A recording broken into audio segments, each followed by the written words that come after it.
시간에 주님을 예배하려고 하는 그 마음을 주님께서 귀하게 보실 줄로 믿습니다. 여러분들은 사는 동안에 무엇을 기쁘게 하기 위해 살아가십니까? 우리 누구를 기쁘게 하며 사는가는 한 세 가지로 볼 수 있을 것 같습니다. 첫 번째는 자신을 기쁘게 하는 삶을 살 것 같습니다. 내가 나를 기쁘게 하는 삶을 산다. 자신만을 기쁘게 하기 위해 사는 삶을 우리는 이기적인 사람이라고 그렇게 말하죠. 두 번째 종류의 사람은 다른 사람을 위해 주면서 다른 사람을 기쁘게 하기 위해 살아가는 사람. 이런 사람은 이타적인 사람이라고 말하죠. 자신의 이익보다는 다른 사람의 이익을 생각하고 자신을 기쁘게 하기보다는 다른 사람을 기쁘게 하기 위한 그런 삶을 사는 사람. 그런 사람이 이 세상에 있을까? 있습니다. 많지는 않지만 우리 예수님을 믿는 사람도 있지만 예수님을 믿지 않은 사람들 중에서도 이런 것들을 소중한 가치로 생각하며 사는 사람이 있습니다. 성경은 우리가 누구를 기쁘게 하기 위해 살라고 말씀하고 있을까요? 우리 이전에는 우리 자신을 기쁘게 하기 위해 살았고, 그리고 소수의 사람들은 다른 사람을 기쁘게 하기 위한 이타적인 삶을 살았죠. 그런데 우리는 이제는 로마서 8장에 보니까 생명의 성령의 법이 죄와 사망의 법에서 우리를 해방하였죠. 우리는 성령이 있는 사람이고 이제는 다르게 살 수 있는 새로운 피조물이 되었죠. 우리가 의무로서가 아니라 우리의 특권으로서 우리만을 기쁘게 하려고 하는 것이 아니라 하나님을 기쁘게 해드리고 싶은 마음이 들죠. 에베소서는 이걸 이렇게 표현합니다. 하나님이 무엇인가를 이루기 위하여 성도의 마음에 소원을 두고 행하게 하신다. 그전에는 내가 그런 생각이 없었는데 어떻게 하면 내가 잘 살까? 어떻게 하면 내가 행복할까만을 생각했는데 이제 예수님을 믿고 내 마음에 변화가 드는 것이 한 가지 있는데 그것은 어떻게 하면 하나님을 기쁘시게 해드릴까 하는 마음이 쓱 이렇게 온다는 거죠. 누가 이런 소욕을 줄까요? 이런 마음의 소원을 줄까요? 이거는 우리 안에 계신 성령님이 우리에게 그런 마음을 주십니다. 하나님을 어떻게 하면 내가 기쁘게 해드릴까라는 생각.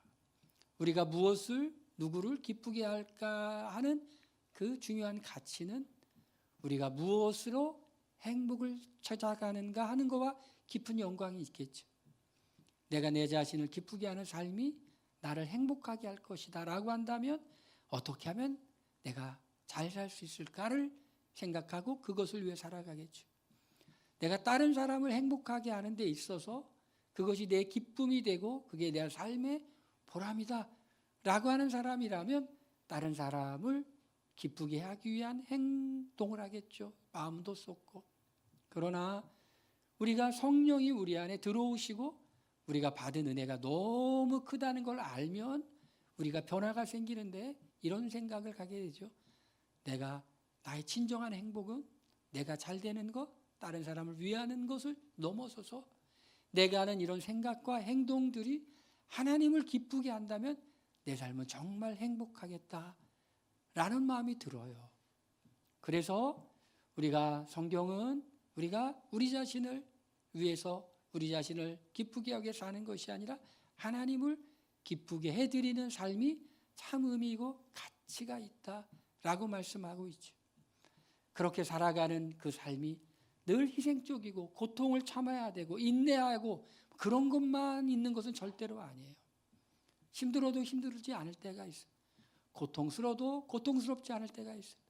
힘들어도 참을만 하고 고통스러워도 견딜 수가 있고 그런데 주님을 위해서 주님을 기쁘게 해드려 위해 살아가는 삶에는 그렇게 올라오는 기쁨이 있죠. 믿음이 있어요. 내가 이렇게 살아가는 것이 가치 있는 일이고 내가 이렇게 살아가는 것이 의미 있는 일이고 이렇게 살아가는 것이 행복한 일이에요. 그렇게 살아간다고 우리의 일이 뭐 안 되고 어렵고 힘들기만 한 건 아니에요. 먼저 그의 나라와 그의 의를 구하니 이 모든 것을 더하여 주시리라. 내가 그렇게 살고 있는데 내가 기도하지 않았어도 하나님이 내 일을 알아서 풀어주시고 인도해 주시고 역사해 주시고 그런 걸 경험하게 되죠. 온전히 맡기면 하나님이 알아서 하시는 거예요. 우리가 하나님께 잘 못 맡겨서 그렇지, 하나님께 맡기면 맡길수록 하나님이 맡아서 역사해 주신다는 거예요. 그렇게 하나님을 기쁘시게 하는 삶을 어떻게 하면 살아갈까? 첫 번째로는 삶으로 하나님을 예배하는 것이다 라는 것이, 삶으로 하나님을 예배한다. 우리 이 자리에 모여 있잖아요. 우리가 지금 예배 드리고 있죠. 이런 걸 우리 함께 예배 드린다. 그래서 공중 예배 또는 회중 예배라고 말해요. 또 우리 교회 성도님들은 성경을 이렇게 매일 통독을 하시고 또 묵상을 하고 나누죠. 하나님을 1대1로 만나는 것을 우리는 개인 예배라고 그래요. 이 개인 예배가 정말 좋죠. 하나님과 만나는 그 친밀한 시간, 하나님이 함께 계시는 것을 경험하고, 또 우리 예배도 참 좋죠. 우리가 함께 예배 드리니 두세 사람이 내 이름으로 모인 곳에 나도 그들 중에 있느니라. 이곳에 주님이 계신 그 주님의 임재를 우리가 느끼고 경험하죠. 저의 기도 제목은 이 예배 시간에 사람들이 와서 하나님을 더 많이 느꼈으면 좋겠다. 하나님이 이곳에 계신 것을 내가 느꼈으면 좋겠다. 이 예배 시간 하나님이 나에게 말씀하시는 걸 들었으면 좋겠다. 내가 이 예배 시간에 소망을 가졌으면 좋겠다. 이 예배를 드리고 나니 내가 믿음이 생기고 확신이 생기고 소망이 생겨서 세상을 능히 이기고도 남으리라 하는 그런 예배를 드리는 게 저희 기도 제목이에요. 할렐루야. 그래서 우리 성도님들이 예배를 갈망하고 예배의 자리에 나와서, 예배의 자리에 와서 하나님의 음성을 듣고 문제가 해결되고 소망이 생기고, 이미 그렇게 우리 교회 예배는 그런 줄로 믿고 앞으로도 그렇게 될 줄로 믿습니다. 이런 예배뿐만 아니라 삶으로 드리는 예배가 있어요. 삶으로 드리는 예배. 오늘 이 말씀에 보니까 이렇게 돼 있어요. 내가 하나님의 모든 자비하심으로 너희를 권한다 라고 시작하고 있어요. 사실 이 말은 어떤 말이냐면, 내가 너희들은 이미 충분한 은혜를 받은 사람이야. 하나님의 자비를 충분히 경험한 사람이야. 여러분 동의하시죠? 우리는 하나님의 사랑을 충분히 경험했어요. 하나님의 은혜를 충분히 경험했어요. 은혜로운 성도가 몇 가지 표지가 있는데 그 중에 하나가 이거예요. 날마다 주님을 예배하고 주님을 만나는 일을 하다. 두 번째 표지가 뭐냐면요, 이런 거예요. 은혜로운 성도들은 하나님이 자신의 인생에 하신 일을 간증한다라는 거예요. 여러분, 지난주에도 하나님이 우리의 인생에 역사하신 것을 간증할 것이 있으신가요? 그 간증한다라는 것은 하나님이 하신 일을 보았다라는 것이고, 그리고 하나님이 역사하시는 것을 경험했다라는 것이, 멀리 계신 하나님, 우리의 인생에 간섭하지 않는 하나님이 절대로 아니라 섭리하시는 하나님, 역사하시는 하나님, 우리의 작은 신임에도 응답하시는 하나님, 우연이 아니라 하나님이 역사하셨다고 믿는 그 믿음으로 살아가는 사람은 간증이 있을 수밖에 없겠죠. 기도하겠죠. 그리고 간증하겠죠. 삶으로 예비하는 거예요. 우리는 충분히 하나님의 자비하심을 경험했기 때문에 우리는 하나님을 예비할 수 있는 마음의, 삶으로 예비하는 마음의 자세가 되어 있죠. 너희 몸을 하나님이 기뻐하시는 거룩한 산 제물로 드리라. 이게 생활로 드리는 예배라는 것. 산 제물로 드리라라는 것은, 제물이라는 것은 구약 시대에 보니까 항상 뭐가 있어요? 죽잖아요. 죽어요. 우리가 이 세상 속에서 생활로 주님을 예비하는 것은 뭐가 있느냐? 우리의 죽음이 있어야 돼요. 내 마음대로 살지 않고, 내 뜻대로 살지 않고, 나의 의지대로 살지 않고 주님의 뜻대로, 주님이 기뻐하시는 대로 사는 것, 그러기 위해서는 뭐가 있어야 돼요? 죽음이 있어야 돼요. 우리는 죽는 거예요. 내가 그리스도와 함께 십자가에 못 박혀 죽었나니 그런즉 이제는 내가 산 것이 아니요 내 안에 그리스도께서 사신 것이라. 우리가 행동할 때마다 내가 하고 싶은 행동이 있지만 이미 나는 죽은 사람이에요. 나는 날마다 죽어. 그리고 그리스도께서 사는 거예요. 그리스도의 마음으로, 그리스도의 성품으로 사는 거예요. 여러분, 세상에서 살다 보면은 다 좋은 관계만 맺을 수는 없죠. 우리 로마서 말씀 보니까 모든 사람과 더불어 화목하라 라고 주님이 말씀하시는데 그 말씀이 순종하기가 쉽지가 않죠. 나는 가만히 있어도 이렇게 나를 이렇게 힘들게 하는 사람들, 비방하는 사람들도 있고 우리 앞길을 막는 사람들도 있고 그런 사람들이 있죠. 여러분, 그런데요, 그런 사람들에게 일일이 대응하려고 하지 말고 하나님의 은혜로 여러분이 충분히 잘 되시길 바랍니다. 할렐루야. 하나님의 은혜로 여러분이 충분히 잘 되면 용서는 정말 힘든 거예요. 용서는 언제 될 수 있어요? 하나님의 은혜를 듬뿍 받아서 내가 하나님의 충만함을 경험하고 나면 억지로 용서하려고 하는 게 별거 아니야. 별거 아니야. 할렐루야. 산제물로 드리라.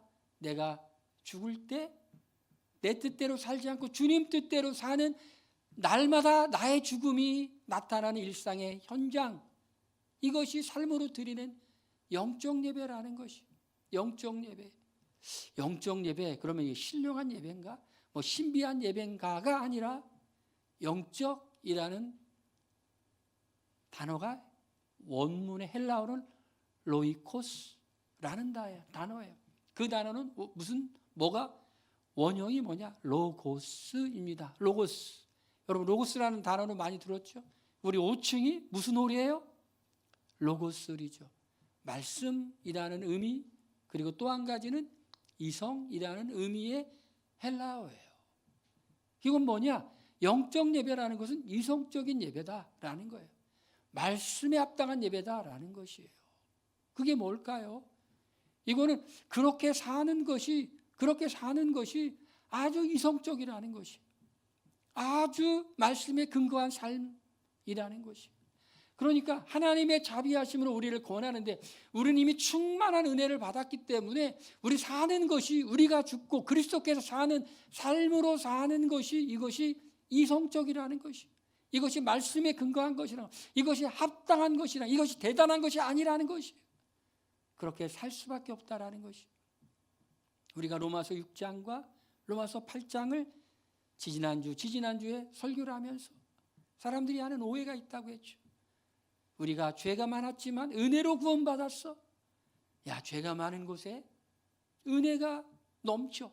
그러니 우리가 그럼 은혜를 넘치게 하려고 죄를 더 많이 지어야 되겠네 하는 그런 말도 안 되는 비판과 비방의 말에 대해서 성경은 대답하고 있는 거예요. 그게 아니야. 하나님의 모든 자비하심으로 권하노니, 하나님의 은혜와 자비를 경험한 사람들은 은혜를 더 많이 받게 하려고 죄를 범할 수가 없어. 왜냐하면 우리의 마음의 소원이 이미 바뀌어졌어. 영적 예배야. 그것이 아주 이상적이고 합당하고 말씀에 근거한 삶의 예배라는 것이야. 뭐가요? 내가 내 뜻대로 살지 않고 주님의 뜻대로 살고 주님의 뜻대로 살기 위해 나의 죽음을 확인하는 것. 나는 이미 죽은 사람이야. 나는 날마다 죽노라. 이 말은 맨날 죽는다는 게 아니라 매일 우리의 죽음을 확인한다라는 것이. 이런 영적 예배는 중요한 특징이 있죠. 그것은 이 세대를 본받지 않는다는 것이. 이 세대를 본받지 말고 이 세대. 여러분, 이 세상, 이 세대라고 성경에 기록되어 있는 것은 무엇입니까? 이 세대를 본받지 말고, 그것은 하나님 없이 사람들이 세운 가치관, 문화, 그런 게 이 세대예요. 하나님 없이 사람들이 세워놓은 그런 이 세상의 문화들, 생각들, 사상과 철학들이라는 거예요. 이 세상은 뭐라고 말해요? 하나님 없다고 말하죠. 이 세상은 어떻게 사는 것이 행복하다라고 말해요? 하나님 없이 마음대로 사는 것이 행복하다라고 말하죠. 지금 세상이 많이 변했다고 그래요. 이 시대에 따라서 그 세대의 사람들의 특징이 있는데, 요즘 젊은 세대들은 훨씬 더 뭔가 지혜로워진 것 같아요. 그래서 요즘은 술집이 많이 폐업했대요. 젊은 사람들이 술을 많이 안 먹어가지고. 지혜롭게 생각한대요. 술을 왜 안 먹느냐면은 건강에 안 좋고 돈 많이 드니까, 술 먹는데 돈 쓸 바에는 집에 와서 운동하고 자기 몸을 가꾸고 건강하게 하고, 이런데 사람들이 이렇게 젊은 사람들이 변하다 보니까 술집이 많이 폐업한대요. 좋죠. 그렇게 되는 것은. 그런데 거기에 빠져 있는 게 있죠. 한 가지 빠져 있는 게 하나님을 기쁘시게 하는 것이 아니라 그저 나를 기쁘게 하려는, 하나님과 전혀 상관없이 그렇게 하는 행동은 좋은데 하나님을 위해서가 아니라 그냥 내 인생을 내가 재밌게 살기 위해서, 하나님과 상관없이. 세상 사람들은 이렇게 살아라 저렇게 살아라 많이 말을 하죠. 그런 세상의 가치관, 세상의 교훈들이 성경의 교훈들과 일치할까? 어떤 것들은 비슷한 것도 있지만 어떤 것들은 전혀 다른 것이 있죠. 우리가 드리는 삶의 예배는 이 세상, 이 세대를 따르는 것이 아니에요. 그리고 어떻게 해요?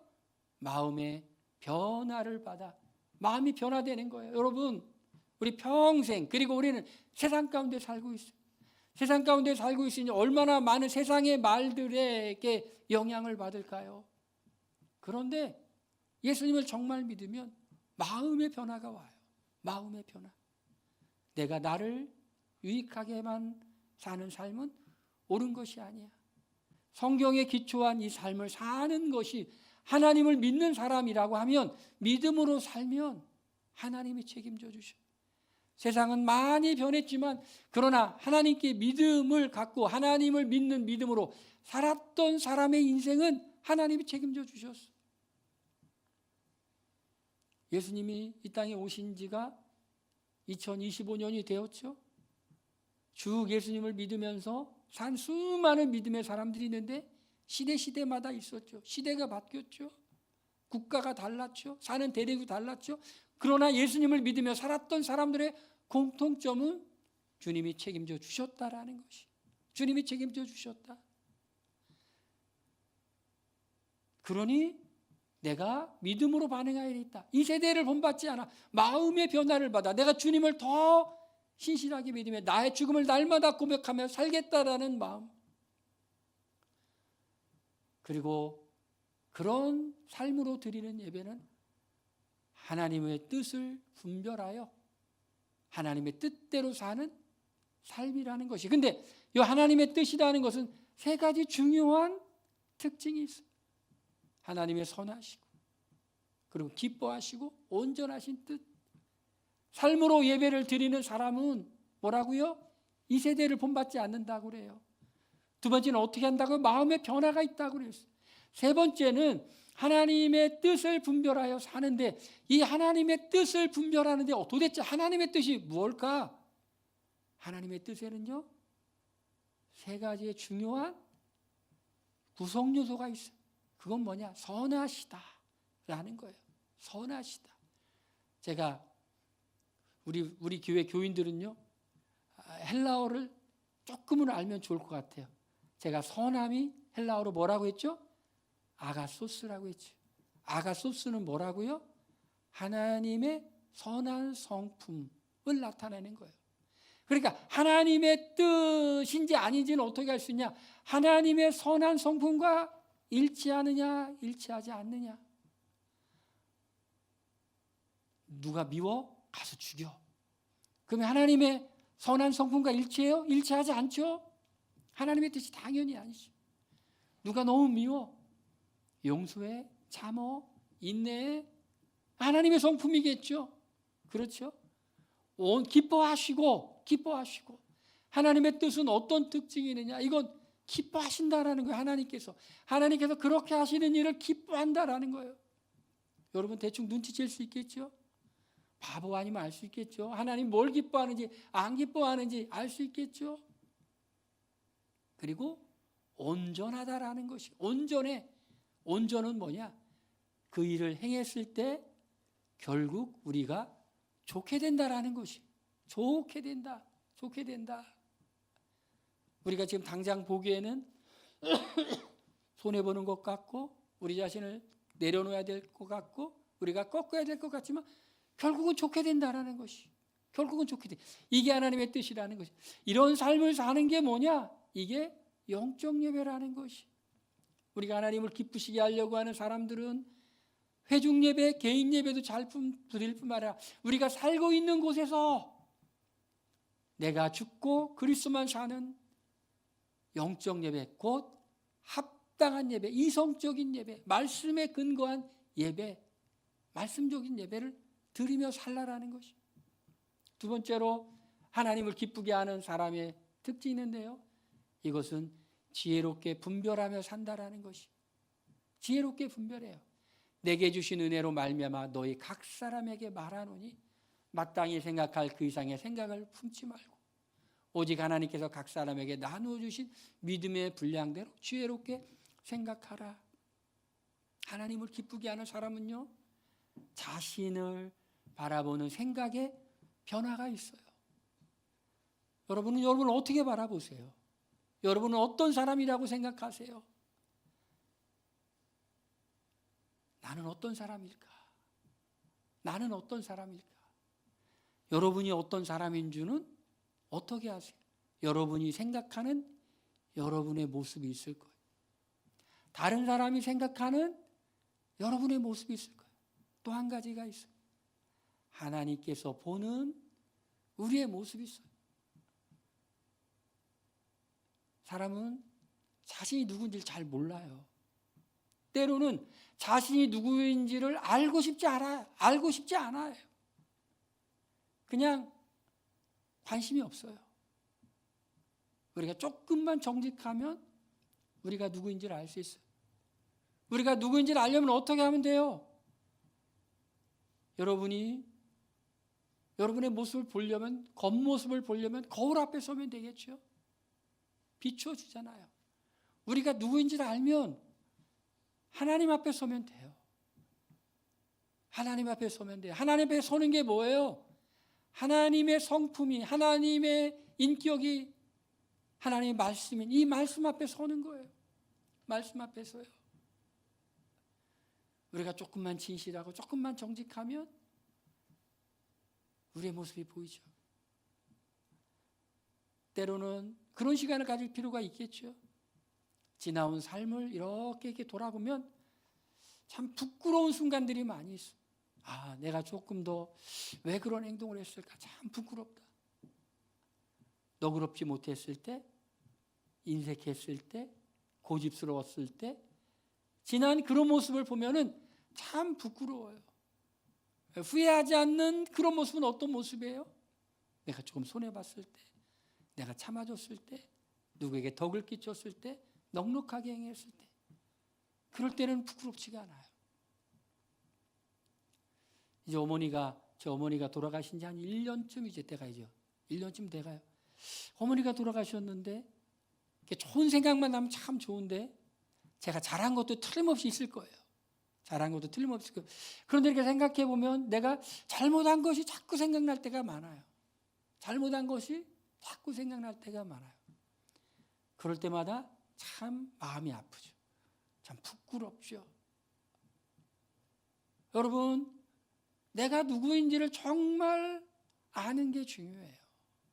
내가 누구일까? 근데 우리가 하나님을 기쁘시게 하는 것의 출발점은 우리가 누구인지를 아는 거예요. 마땅히 해야 될 그 이상의 생각을 품지 말고 과대망상하지 말라는 거예요. 과대망상하지 마라. 이렇게 세상을 보면은 망상증 환자 같은 사람들이 있죠. 다른 사람들은 그냥 대단하게 생각하지 않는데 본인은 대단하게 생각하는 사람들이 있어요. 그렇다고 자신을 너무 과소평가하지도 말라라는 것이. 과소평가하지도 말라. 각 사람에게 나눠주신 믿음의 분량대로 지혜롭게 생각하라 라는 것이. 그런데 그냥 내가 누구인지를 아는데 그냥 내가 누구인지를 알아서 끝나는 게 아니에요. 요 읽은 말씀 그 다음 말씀 보니까 한 몸에 여러 가지 지체가 있다라고 말씀에 기록되어 있어요. 한 몸에 여러 가지 지체가 있다. 그러니까 우리가 누구인지를 아는데 그냥 우리가 누구인지를 아는 것으로 끝나는 것이 아니라 우리가 주님의 몸인 교회 속에서 누구인지를 알라는 거예요. 주님의 몸인 교회 속에서 누구인지를 알라. 무슨 말이에요? 성경은요, 우리 그리스도인의 모임인 교회를 그리스도의 몸으로 표현해요. 몸은 하나이지만 여러 가지 지체가 있다라고 말해요. 지체. 우리 사람의 몸을 보면 눈도 있고 코도 있고 손도 있는 것처럼 우리는 교회라는 한 몸을 예수 그리스도를 머리이신 예수 그리스도 안에서 한 몸을 이루고 있지만 지체는 다 다르다. 역할이 다 다르다라는 것이. 그러니까 우리가 하나님을 기쁘시게 하는 것은 내가 누구인지를 아는데 내가 속한 교회 속에서 내가 어떠한 역할을 하는 것이 하나님이 원하시는가를 인식하고 깨닫는 거예요. 나는 그냥 교회 다니기만 하는 사람인가? 아니면 하나님께서 나에게 교회를 다니면서 주님의 몸인 교회를 다니면서 내가 할 역할이 있다. 그리고 나는 그 역할을 잘 수행하는 사람인가? 하나님은 우리가 그 역할을 잘 수행하는 사람이 되기를 원해요. 그래서 주신 게 뭘까요? 그것이 은사라는 것이. 은사. 그래서 하나님을 기쁘시게 하는 삶의 세 번째는 받은 은사로 섬기며 사는 것이. 우리에게 주신 은혜대로 받은 은사가 각각 다르다. 은혜는 카리스, 은사는 카리스마인 거예요. 그러니까 은사는 선물이라는 또 뜻이죠. 기프트. 뭐예요? 하나님이 우리에게 뭘 주신 거예요. 우리가 선천적으로 타고나는 재능도 하나님이 주셨지만 그러나 예수님을 믿고 난 다음에 그 뒤에 뭔가를 또 주세요. 왜 주셨을까? 그걸 우리는 은사라고 말해요. 이 은사에 대한 오해가 있는데 은사는 막 병 고치는 것만 은사라고 생각해요. 그런 게 아니죠. 방언을 하고 귀신을 쫓고 이것만 은사라고 생각해요. 이런 것도 은사인데 다른 것도 은사예요. 예언이라는 은사도 있고 가르치는 은사도 있고 섬기는 은사도 있고 긍휼을 베푸는 은사도 있고 다스리는 은사도 있고 이런 은사도 있어요. 그런데 오늘 말씀해 보니까 예언이면 믿음의 분수대로, 가르치는 자는 가르치는 것으로, 섬기는 자는 섬기는 일로, 다스리는 자는 부지런하라. 그러니까 은사를 받은 사람은 그 은사를 어떻게 사용해야 되는지를 말씀하고 있어요. 무엇을 말하는 걸까요? 하나님이 우리에게 주님의 몸인 교회를 섬기라고 주신 은사가 있는데 그 은사를 묻어두지 말고 사용하라는 거예요. 섬기는 사람은 섬기는 일로 활용하라는 거예요. 긍휼을 베푸는 긍휼의 마음이 있는 사람은, 긍휼의 은사가 있는 사람은 다른 사람을 긍휼히 여기겠죠. 상담을 잘하는 사람이겠죠. 그렇죠? 상담은 기초는 공감이잖아요. 여러분이 언제 기뻐요? 언제 위로가 돼요? 여러분의 마음을 알아주고, 여러분이 얼마나 힘든지 알아주고, 얼마나 고통스러운지 알아주는 것을 알아줄 때 위로가 되잖아요. 긍휼의 은사가 있는 사람은 그렇다니까요. 그런 사람은 그렇게 해주라는 것이. 다스리는 자, 행정에 있는 사람, 행정의 은사가 있는 사람은 조직을 잘하고 일의 우선순위를 알고 리더를 잘하고 그런 은사가 있는 거죠. 하나님을 기쁘게 하는 삶은 생활로 예배를 드리며 내가 누구인지를 교회 안에서 내가 어떤 역할과 어떤 일을 해야 되는지를 지혜롭게 분별할 뿐만 아니라 그 은사를 잘 사용하는 거예요. 그런데 그 은사를 사용하는 자세가 마지막에 나오고 있어요. 세 번째로 나오고 있어요. 세 번째입니다. 사랑에는 거짓이 없나니 악을 미워하고 선에 속하라. 고린도전서 12장은 은사장이죠. 은사에 대한 고린도전서 13장은 사랑장이에요. 우리 최소한 뭐는 알아야 돼요? 고린도전서 13장은 무슨 장이라고요? 사랑장이라는 거예요. 고린도 12장은 무슨 장이라고요? 은사장이라고 하는데 은사에 대한 얘기가 나오고 있어요. 그런데 로마서 12장의 이 본부분도 은사에 대한 이야기가 나오면서 그 다음에 바로 나온 말씀이 뭘까? 보니까 사랑엔 거짓이 없나니 악을 미워하고 선에 속하라는 말씀이 나와요. 유사하죠. 이 은사를 사용하는 사람의 마음의 자세가 어떻게 될까? 그러니까 하나님을 기쁘시게 하는 삶은 어떤 마음으로 완성될까? 그거는 사랑으로 완성된다라는 것이. 형제를 사랑하고 서로 우애하고, 은사를 섬기는 은사로 섬기는데 형제를 사랑하는 마음으로, 긍휼의 마음으로 형제를 섬기는데 사랑하는 마음으로, 자비를 베푸는데 형제를 사랑하는 마음으로, 다스리는 은사를 발휘하는데 형제를 사랑하는 마음으로 서로 우애하고 서로 우애하고. 여러분, 우리가 누구인지를 알았잖아요. 우리는 누구예요? 대단한 사람도 아니고 아무것도 아닌 사람인 하나님이 사랑한 새로운 피조물이잖아요. 하나님 앞에 우리의 모습을 보면 주님의 은혜가 없이는 살 수 없는 존재라는 걸 알았잖아요.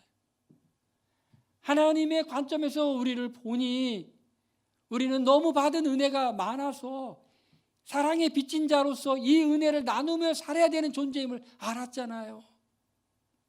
그러니 어떻게 살아야 된다고요? 그런 마음으로 살아야 돼요. 나 뭐 대단한 사람이야, 이런 마음 안 되죠. 나 아무것도 아니야, 이런 마음도 안 되죠. 내게 능력 주시는 자에서 모든 것을 할 수 있어. 주님이 내게 풍성한 은혜를 주셨으니 내가 빚을 진 사람이야. 내가 이 빚을 갚는 마음으로 형제를 사랑하고 우애하고 존경하기를, 존경해. 여러분, 에베소서 5장을 보세요. 5장 18절에 성령을 충만함을 받으라고 하죠. 그 다음 구절은 뭐예요? 피차 복종하는 거예요. 그리스도 안에 서로 피차 복종하라 라는 복종은 뭐냐면 서로 존중하는 상태가 된다는 거예요. 존중해요. 존중. 여러분에게 여러분이 받고 싶은 선물이 있다면 아마 존중이라는 선물을 받고 싶을 거예요. 누군가 여러분을 존중해 준다면 여러분 정말 기분 좋을 거예요. 그렇죠? 누가 여러분을 무시한다면 난 무시받을 때 기분이 너무 좋아. 그런 사람 있나요? 빨리 상담 받으셔야 돼요. 그러면 그럴 때 우린 기분 좋지 않죠. 우리를 존중해줘. 별거 아닌 거를 막 잘한다고 그래. 우리의 말이나 행동이나 나의 인생이나 나의 삶을 존중해줘. 존중해줘. 누가 하라고요? 서로 먼저 하며 라고 해요. 은사를 따라 섬기는데 서로 먼저 하라는 거예요. 서로 먼저 이렇게 존중해 주라는 거예요. 부지런하여 게으르지 말고 열심을 품고 주를 섬기라고 하는데, 부지런하여 게으르지 말고 열심을 품고 주님을 섬기는 게 뭐예요? 은사를 활용하는 거예요. 은사를 활용해. 하나님이 내게 주신 은사를 활용해. 그런데 그 은사를 활용하고 주님을 섬기는 게 곧 형제를 섬기는 거예요. 예수님 말씀하셨죠? 새 계명을 너희에게 주노니 서로 사랑하라고 말씀하셨죠? 요한 1서에는 보이지 않는 하나님, 보이지 않는 형제를 사랑하지 않고 어떻게 보이는 형제를 사랑하지 않고 보이지 않는 하나님을 사랑할 수 있냐고. 하나님 사랑과 이웃 사랑이 같이 만나죠. 하나님이 세상을 만드시고 하나님의 형상으로 인간을 만드셨죠. 하나님의 형상이에요. 하나님이 아끼는 형상이에요. 우리 교회 공동체의 한 사람 한 사람이 하나님이 아끼는, 귀하게 여기는 그 사람, 하나님이 귀하게 보는 것처럼 우리도 귀하게 보는데 게으르지 않고 열심을 품고 섬기는 거죠. 우리가 주님을 알기 전에, 또는 우리가 주님은 알았지만 은혜를 받기 전에는 관심 없었어요. 다른 거에는 그냥 나 잘 되는 것만 관심이 있었어요. 그런데 그때 정말 나 잘 되는 거에만 관심이 있었는데 그때 행복했나요? 하나님이 기뻐하셨을까요? 그저 그랬죠. 그런데 정말 은혜 받은 걸 깨닫고 나서 하나님을 기쁘시게 하는 삶을 살려고 몸부림치니 그것이 무엇인지 알았어요. 이제 그렇게 살아가면 하나님을 기쁘시게 할 뿐만 아니라 우리 마음도 기뻐요. 우리가 예수님을 잘 믿기 위해서 핍박을 받잖아요. 그럼 기뻐요. 이상하게. 기쁩니다. 할렐루야. 성령이 원해서 기쁨을 주세요. 예수님을 잘 믿기 위해서 우리가 뭔가 희생했어요. 아우 내가 희생했네. 아까워 죽겠네. 내가 아니에요. 내가 이럴 수 있어? 주님이 주신 은혜야. 감사함이 넘쳐요. 그러니 우리는 이제 우리만을 생각하는 것이 우리를 행복하게 하고 는 것이 아니라 정말 하나님을 기쁘시게 하는 삶이 결론적으로 우리를 행복하게 했다라는, 우리를 기쁘게 했다라는 이 말씀을 붙잡고 이번 주도 한번 살아보시길 바랍니다. 그럼 하나님이 틀림없이 여러분에게 상을 주실 거예요. 잘했다고 칭찬하실 거예요. 확신을 주실 거예요. 할렐루야. 우리는 이 세상의 사람들과 같은 생각과 방법으로 살아가는 사람이 아니라 마음의 변화를 받아 주님을 섬기는 사람들이에요. 할렐루야. 하나님이 여러분을 소중하게 여기세요. 할렐루야. 귀하게 여기세요. 할렐루야. 여러분이 귀하게 사용되길 원하세요. 세상에서 하나님께 우리의 인생을 맡기면 하나님이 우리의 인생을 귀하게 사용하실 겁니다. 할렐루야. 우리 시간에 한번 이 말씀을 생각하면서 우리 기도하겠습니다. 그렇게 사는 것이 우리 이성적인 삶이라는 것이에요. 합당한 삶이고 성경적 말씀에 근거한 삶입니다. 이런 삶으로 드리는 예배로 살아가길 원합니다. 우리 다 같이 통성으로 기도합니다. 다 같이 기도하겠습니다.